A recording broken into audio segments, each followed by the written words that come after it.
How do you know if someone consents?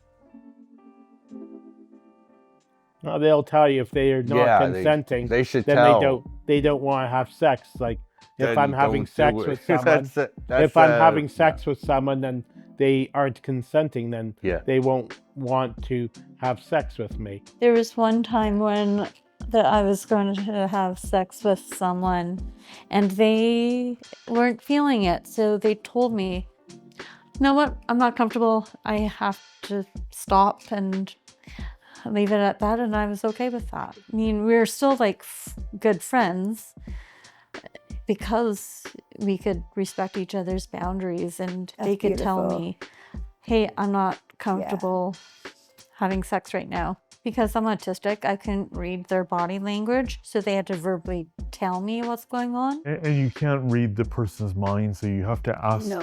You have to ask that person the question to get a clear response. I would probably need someone to tell me, oh, this person's scared, but he's afraid to tell you. Oh, that would be Exactly. obvious. Oh yeah, Yeah, then, that would be then totally I would know they obvious, don't yeah. want sex. If they're scared of sex, then Yeah. for sure I wouldn't have sex with them. No.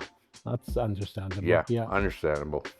It's hard to read people, as I say. Yeah. I so can't they have read to, people that well. You know, speak up and use their voice to say, I'm uncomfortable. I'm not into this. I don't want this. I don't like it.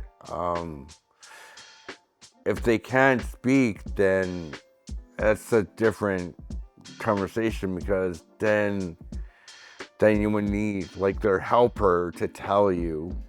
Consent is good, and when it's right, then all systems go, you know.